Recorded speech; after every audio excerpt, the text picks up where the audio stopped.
चारों तरफ बर्फ ही बर्फ हो, न कोई इंसान, न कोई मदद और न खाने पीने को कुछ हो। बस चारों तरफ आपको अपनी मौत का साया नजर आए, लेकिन तभी आपके उम्मीद नहीं की हो। कहानी की शुरुआत होती है 13 अक्टूबर 1972 में, जब एक रग्बी टीम अपना फाइनल मैच खेलने अमेरिका से चिले जा रही थी। ये एक नॉर्मल फ्लाइट थी और जहाज के अंदर बैठे सभी प्लेयर्स बहुत खुश थे, क्योंकि उनमें से कई लोग पहली बार प्लेन में ट्रैवल कर रहे थे और ये सभी पहली बार अपनी कंट्री से बाहर किसी दूसरी कंट्री जा रहे थे। कुछ प्लेयर्स के साथ उनके फैमिली मेंबर्स भी थे, जो अपने बच्चों को गेम में सपोर्ट करने के लिए उनके साथ जा रहे थे। प्लेन के टेक ऑफ करने के बाद जब वह एंडीज माउंटेन से होकर चिले की तरफ बढ़ने लगा, उस वक्त तक सब कुछ नॉर्मल चल रहा था। अंदर बैठे सभी प्लेयर्स बहुत खुश थे और विंडो सीट से बर्फीले पहाड़ों का नजारा देख रहे थे, लेकिन उन्हें पता नहीं था कि कुछ मिनट बाद उनके साथ कुछ ऐसा होने वाला है जिसके बारे में सोचने से भी डर लगता है। कुछ देर बाद अचानक मौसम खराब हो जाता है। एक बहुत ही तेज बर्फ का तूफान आ जाता है, जिससे जहाज तेजी से झटके खाने लगता है। झटके लगने की वजह से सभी पैसेंजर्स घबरा जाते हैं, लेकिन अंदर बैठा एक पैसेंजर बताता है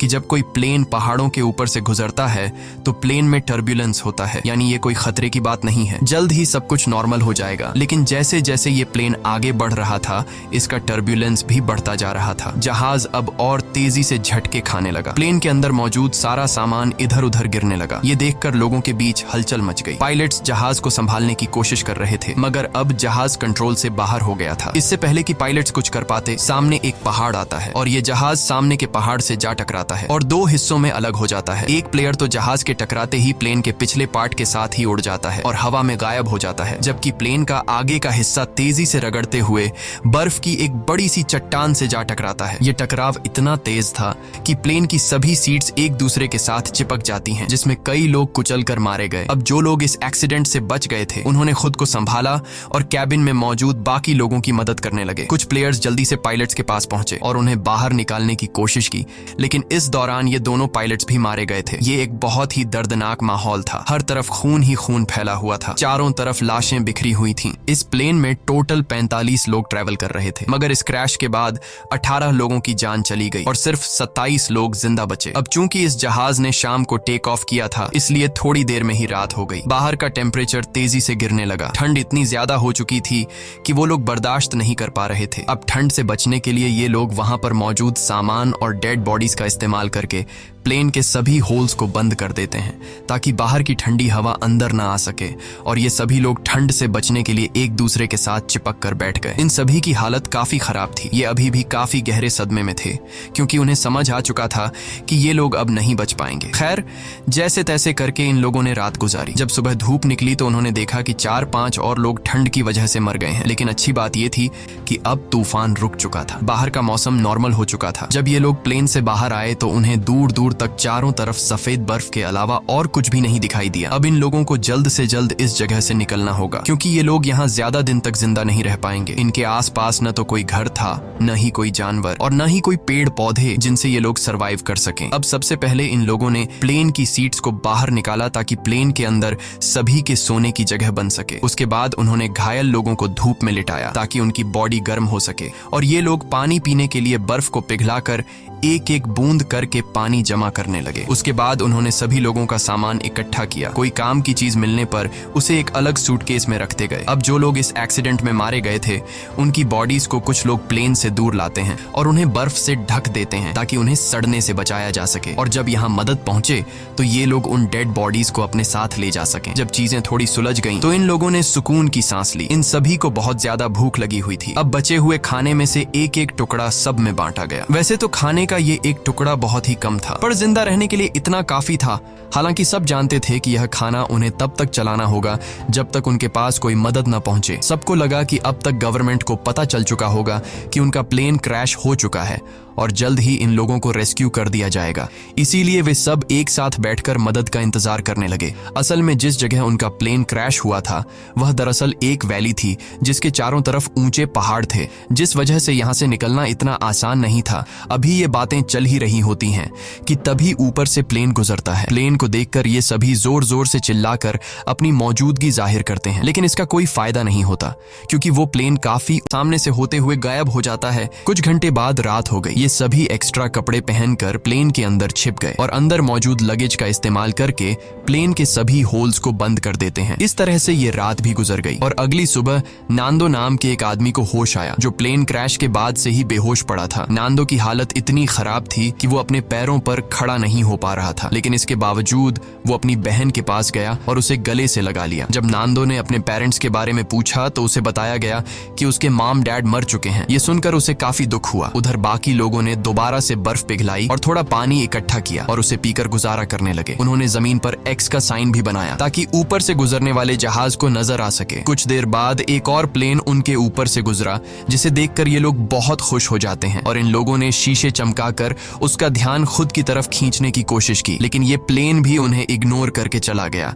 ये लोग खुश थे क्योंकि उन्हें लग रहा था कि शायद उस प्लेन ने हमें देख लिया है और अब बहुत जल्द उनके पास मदद पहुंच जाएगी। लेकिन इस तरह से एक रात और गुजर गई पर कोई उन्हें बचाने नहीं आया। अब उन्हें समझ आ जाता है कि यहाँ हमें कोई भी बचाने नहीं आएगा, इसलिए ये लोग सोचते हैं कि हम सब इस बंद इलाके में अपनी जान कैसे बचा सकते हैं। तभी उन्हें ख्याल आया कि प्लेन के पिछले हिस्से में कुछ बैटरीज पड़ी थीं और अगर हम इन बैटरीज को यहाँ ले आए तो बैटरी की मदद से हम प्लेन के रेडियो को चला सकते हैं और बाहर की दुनिया से कांटेक्ट कर पाएंगे। अब सभी को ये आइडिया पसंद तो आया, लेकिन इस काम को अंजाम देना इतना आसान नहीं था जैसा वो सोच रहे थे, क्योंकि जहाज का पिछला हिस्सा जो क्रैश के दौरान टूटकर अलग हो गया था, पता नहीं वो हिस्सा अब कहाँ होगा। खैर, उन्होंने प्लेन के पिछले हिस्से को ढूंढने का फैसला किया। इसके बाद उन्होंने लेदर और कांच का इस्तेमाल करके कुछ गॉगल्स बनाए ताकि ये गॉगल्स तेज बर्फीले तूफान में उनकी आंखों का प्रोटेक्शन कर सके। और ग्रुप के 4 लोग उन बैटरीज को लाने चले गए, लेकिन थोड़ी दूर जाने के बाद जब उन्होंने पीछे मुड़कर देखा तो उन्हें उनका जहाज कहीं भी दिखाई नहीं दिया और अब उन्हें एहसास हुआ कि इतने सारे बर्फ के बीच किसी को भी उनका प्लेन नहीं दिखेगा और शायद इसीलिए अभी तक कोई उन्हें बचाने नहीं आया। अब ये लोग आगे बढ़ने की कोशिश करते हैं कि तभी वहां मौजूद बर्फ खिसकने लगी। ये देखकर ये लोग डर जाते हैं और वापस अपने जहाज की तरफ आ जाते हैं। इस तरह से इन लोगों को यहाँ फंसे हुए 6 दिन गुजर जाते हैं और 1 हफ्ते बाद प्लेन में मौजूद सारा खाना खत्म हो गया। अब ये इलाका बर्फ से ढका हुआ था और आसपास न तो कोई जानवर था और न ही कोई पेड़ पौधे, इसीलिए अब उन्हें अपना पेट भरने के लिए कुछ न कुछ तो करना होगा। खाने के लिए कुछ भी न मिलने पर वो लोग पत्थरों पर जमी हुई मॉस खाने लगे जिसका टेस्ट बहुत ही गंदा था, पर मजबूरी में उन्हें खाना पड़ा। यहाँ नांदो ने कहा कि अगर उसे मरे हुए लोगों की बॉडीज भी खानी पड़े तो वो खुद को जिंदा रखने के लिए ये भी करेगा। ये सुनकर सभी लोग सोच में पड़ गए। जल्द ही इन सभी के बीच बहस होने लगी कि उन्हें मरे हुए लोगों को खा लेना चाहिए या फिर भूख से मर जाना चाहिए। कुछ लोगों का कहना था कि ऐसा करना ठीक नहीं, ऐसा करने पर हमें ऊपर वाला माफ नहीं करेगा। जिसके बाद उन्होंने अपने पेट पर पत्थर रखकर गुजारा किया। ऐसे ही वक्त गुजरता गया और वक्त के साथ साथ उनकी भूख भी बढ़ती गई। हाल ये था कि ये सभी अपने जूतों की लेस और सिगरेट तक खाने पर मजबूर हो गए, लेकिन कई दिनों से भूखे रहने के बाद उन चीजों से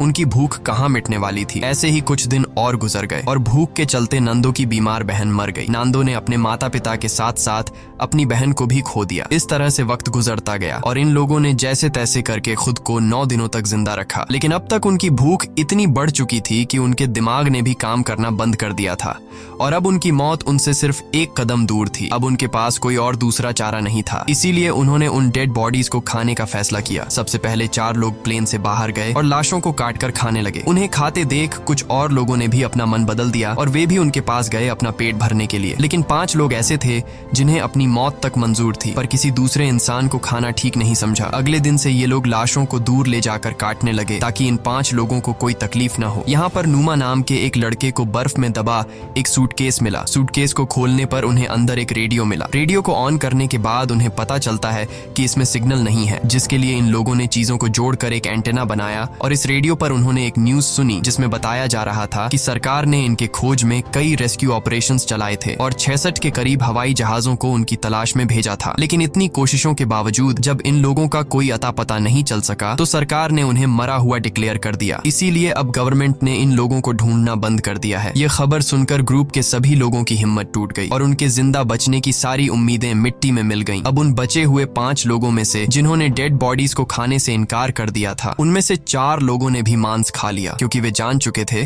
कि यहाँ उनकी कोई मदद करने नहीं आएगा और अब उन्हें खुद कुछ करना होगा यहाँ से निकलने के लिए। यहाँ ग्रुप के 3 लोगों ने दोबारा से जहाज के पिछले हिस्से को ढूंढकर उसमें लगी बैटरीज को लाने का फैसला किया ताकि वे उसका इस्तेमाल करके बाहरी दुनिया से कांटेक्ट बना सकें और उन्हें बता सके कि हम अभी भी जिंदा हैं। इसके बाद 3 लोग प्लेन के पिछले हिस्से को ढूंढने निकल पड़े। जो क्रैश के वक्त उनसे बिछड़ गया था, उन्होंने उसकी लाश को दफना दिया और अपना सफर जारी रखा क्योंकि अब उन्हें भी अंदाजा हो चुका था कि प्लेन का पिछला हिस्सा यहाँ आसपास ही होगा। घंटों की चढ़ाई के बाद ये सभी काफी थक चुके थे और इन बर्फीली हवाओं के चलते उनका सांस लेना भी मुश्किल हो रहा था। जल्द ही रात हो गई और इन लोगों ने एक चट्टान की आड़ में छिपकर रात गुजारने का फैसला किया। अगली सुबह जब उनकी आंख खुली तो ये सभी बर्फ से ढके हुए थे और इन तीनों की हालत काफी खराब थी। ठंड इतनी ज्यादा थी कि उनमें से एक की तो आंखें तक जम चुकी थीं और बाकी दोनों अपने पैरों पर खड़े होने लायक भी नहीं थे। अब उनमें आगे बढ़ने की ताकत तो बिल्कुल नहीं थी, इसीलिए ये सभी प्लेन के बाहर की लोहे की शील्ड पर बैठकर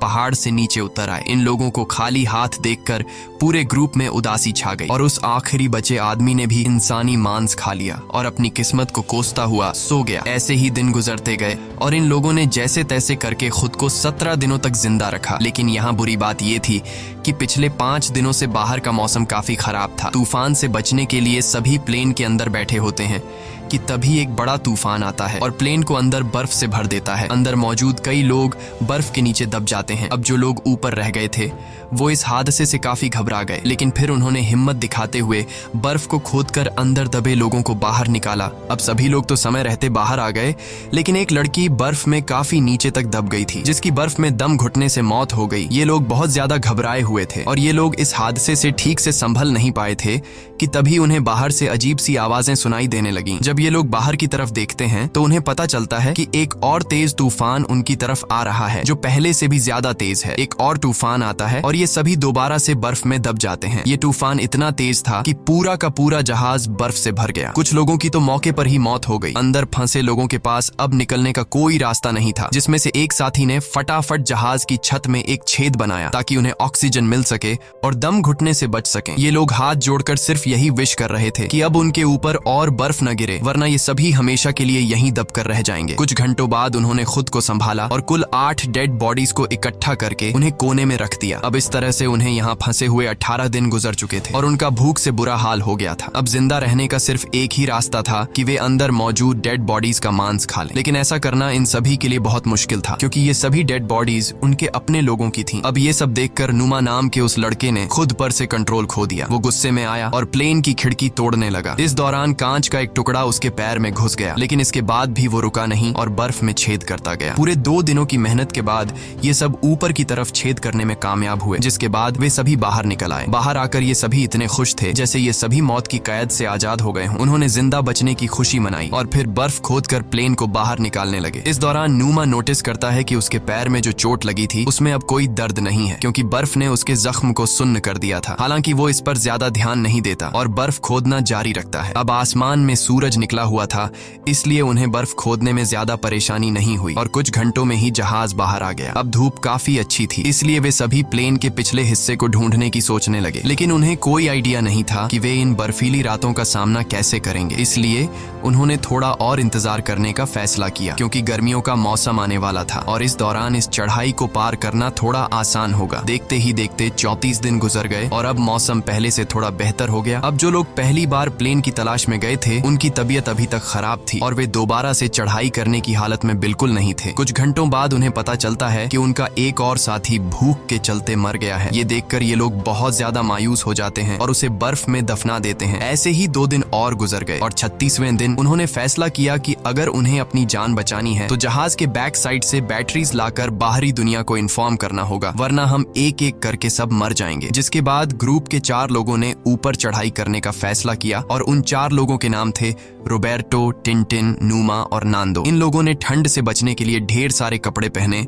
और प्लेन की तलाश में निकल पड़े, लेकिन कई घंटों तक चलने के बाद भी उन्हें उनका प्लेन कहीं दिखाई नहीं दिया। तभी नुमा की तबीयत बिगड़ने लगी और वो चक्कर खाकर गिर जाता है। यहाँ बाकी लोगों ने देखा कि उसके पैर की चोट में इन्फेक्शन फैल चुका है, इसीलिए वे सब तय करते हैं कि वापस नुमा को नीचे ले जाएंगे, लेकिन नुमा ने ऐसा करने से मना कर दिया। उसने अकेले ही नीचे जाने का फैसला किया और बाकी लोगों से आगे बढ़ने को कहा। अब नुमा प्लेन के पास तो लौट आया आया, लेकिन उसकी हालत इतनी खराब थी कि वहां पहुंचते ही वो बेहोश हो गया। थोड़ी देर बाद जब उसे होश आया तो उसने देखा कि उसके साथी प्लेन से बर्फ हटाने की कोशिश कर रहे थे। वो भी उनकी मदद करना चाहता था, लेकिन कमजोरी के मारे वो हिल तक नहीं पा रहा था। दूसरी तरफ वे 3 साथी कई घंटों का सफर तय करने के बाद उस जगह पहुंच जाते हैं जहां प्लेन का पिछला हिस्सा था, जो चट्टान से टकराने के बाद टूट गया था। इसे देखकर ये तीनों बहुत खुश हो जाते हैं और प्लेन के पिछले हिस्से के पास जाते हैं। जब ये तीनों जहाज की जांच करने लगे तो उन्हें बैटरीज के अलावा और भी बहुत कुछ मिला, जैसे कि ढेर सारे कपड़े, रम की बॉटल्स और कई सारे सिगरेट के पैकेट्स। ये लोग सामान लेकर वापस अपने प्लेन के पास आते हैं,